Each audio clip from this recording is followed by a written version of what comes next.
Por debajo de las balas, las masacres, los desplazamientos y la carnicería del conflicto se tejió, durante mucho tiempo, una disputa alterna que ha enfrentado a quienes resultaron siendo víctimas de grupos armados ilegales y agentes del Estado en lugares a los que muy pocos voltean a mirar.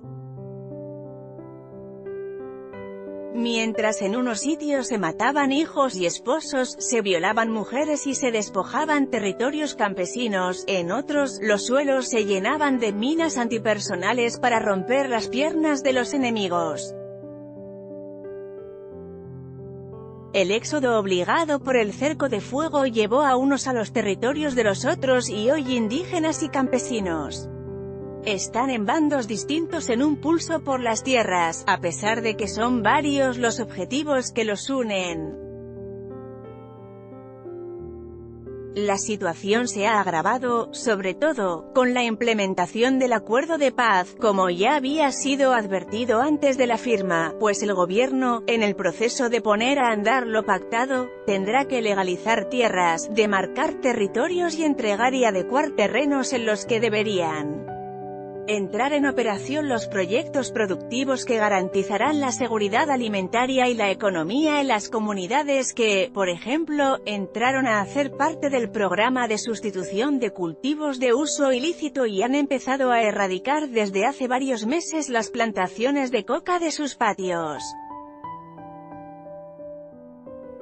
Lea la primera entrega, Volver a la coca, la paz que falta por llegar al suroriente de Colombia. Lo que hoy ocurre es como echar en una licuadora varios ingredientes, necesidades básicas insatisfechas, desplazamientos forzados, zonas de reserva campesinas y zonas de resguardos indígenas. Además se repite una y otra vez en las regiones en las que campesinos e indígenas son vecinos. En el Catatumbo la disputa por los territorios se inició en el 2011, con la intención de la Asociación Campesina del Catatumbo, ASCAMCAT, de crear su propia zona de reserva. Ahora, cuando el gobierno se dispone a repartir tierras, han surgido las peticiones de parte y parte. Al sur del Meta han llegado, por el desplazamiento forzado, miembros del pueblo indígena JIW. La guerra los ha ubicado más cerca de los centros poblados y ese factor ha llevado a los choques entre los campesinos, que piden soluciones para desarrollar sus formas de subsistencias, y los indígenas, que reclaman sus territorios ancestrales. Ambos grupos son conscientes del conflicto y aseguran que no quieren afectarse entre sí, pero es difícil dilucidar quién va a ceder. Desde el resguardo indígena Caño La Sal, Eliseo Castro acepta que hay un enfrentamiento con los que llaman colonos. Hay robo de animales, de gallinas. No es culpa de nosotros, sino de los vecinos que están muy cerca a los resguardos, dice. Pie de foto, Luis Rodríguez es el médico tradicional indígena del resguardo Caño La Sal. Dice que los colonos han frustrado su cultura. Luis Rodríguez, uno de los médicos tradicionales de los JIW, expresa, con dificultad para hablar el español, que los colonos los han molestado. Nos han quitado terreno y han frustrado nuestra cultura. Queremos que nos devuelvan las tierras, no queremos más problemas con los campesinos. Queremos vivir libres con los ancestros, cuenta. Al respecto existe un fallo de tutela para que la Agencia Nacional de Tierras, ANT, lleve a cabo las labores de saneamiento y delimitación del resguardo como territorio colectivo del pueblo indígena JIW, pero, aunque ya transcurrieron los 6 meses de plazo que determinó la decisión judicial, aún no se ha hecho la tarea. Este pueblo tiene condiciones mínimas de educación y salud, además del problema grave de saneamiento. Lo que debe hacerla antes es determinar cuántos colonos hay en el resguardo y delimitar los terrenos. Todo debe ser coordinado con las comunidades campesinas, pero el pueblo JIW necesita que lo rodeemos.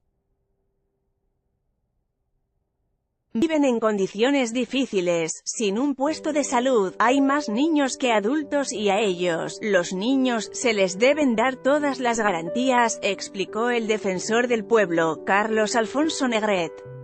La situación de conflicto ha llegado a tal punto que las autoridades indígenas han denunciado la instalación de cercas eléctricas en sus territorios y advierten que, además de la dificultad para la movilidad, puede haber un posible despojo territorial.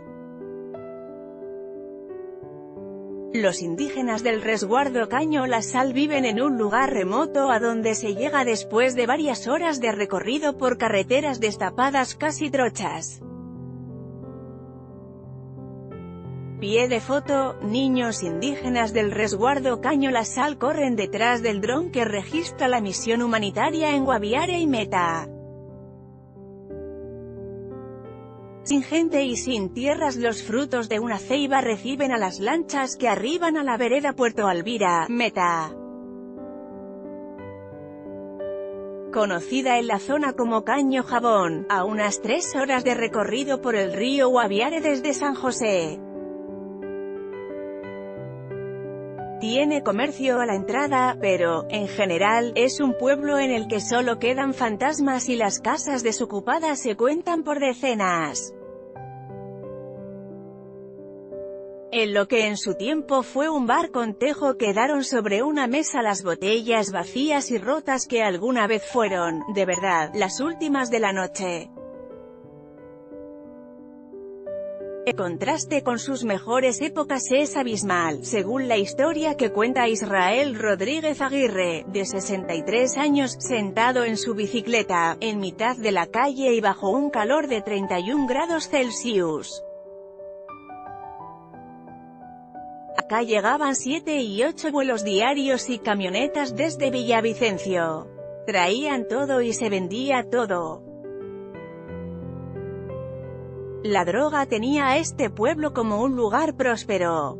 Pero un día llegaron unos hombres y empezaron a sacar a la gente de las casas y la mataron. Luego quemaron a todo el mundo.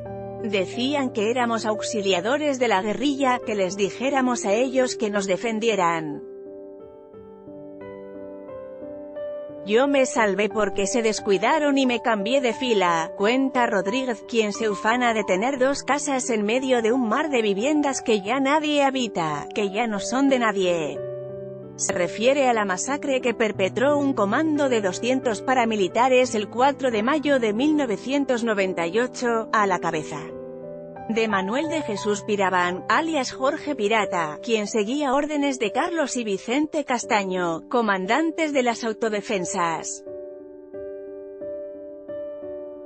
Pie de foto, un miembro de la Guardia Indígena del pueblo Sicuani vigila la reunión con el defensor del pueblo, Carlos Negret, en Puerto Alvira. En la jornada de terror, que duró unas 3 horas, fueron degolladas varias personas, a las que luego rociaron con gasolina y les prendieron fuego en uno de los parques en donde hoy los frutos de la ceiba, parecidos a algodones, parecen flotar al ritmo de la brisa, como si se tratara de un lugar de culto donde vuelan los espíritus. A 3 cuadras de allí, bajo la sombra de un árbol, la Defensoría instaló, el viernes 5 de abril pasado, la mesa para escuchar a la comunidad. Los campesinos hablan, de nuevo, de los conflictos que tienen con los indígenas. Queremos llegar a un acuerdo con ellos porque no queremos más sufrimiento. Aquí ha habido 3 desplazamientos, hubo una masacre, no hay vías de penetración ni médicos ni acueducto ni alcantarillado, relata Julio Escobar, presidente de la Junta de Acción Comunal, JAC, de esa vereda. A su vez Presidiano Cifuentes, presidente de la JAC de la vereda Buena Vista, le dice a Carlos Negret, defensor del pueblo, que lo único que están pidiendo como colonos es que les legalicen los títulos de las tierras porque es la única forma de acceder a créditos para desarrollar proyectos agrícolas. En la misma reunión hay representación de los indígenas. Algunos se han desplazado de vereda en vereda para llegar a todas las reuniones en las que está el defensor del pueblo y pelear por los territorios en donde se encuentran sus sitios sagrados y en los que viven según sus costumbres. En la terraza de una casa cercana hay 2 miembros de la Guardia Indígena, con sus arcos y sus flechas a las espaldas. A muchos indígenas del resguardo Caño Jabón, pueblo sicuani, ubicado a pocos kilómetros de Puerto Alvira, les toca dormir hoy en la vereda y compartir sus días con los campesinos. Lo que cuenta Juan Carlos Rodríguez, de 20 años y actual gobernador del resguardo, es que no pueden regresar a sus territorios porque las labores de desminado todavía no terminan. Las pretensiones de los indígenas, por supuesto, son de miles de hectáreas, con el argumento de que fueron las tierras que habitaron sus antepasados. No parece haber una solución a la vista y los linderos aún no están claros luego de que el conflicto arrinconara a ambas poblaciones que ahora tienen como primera tarea del día la lucha por su supervivencia.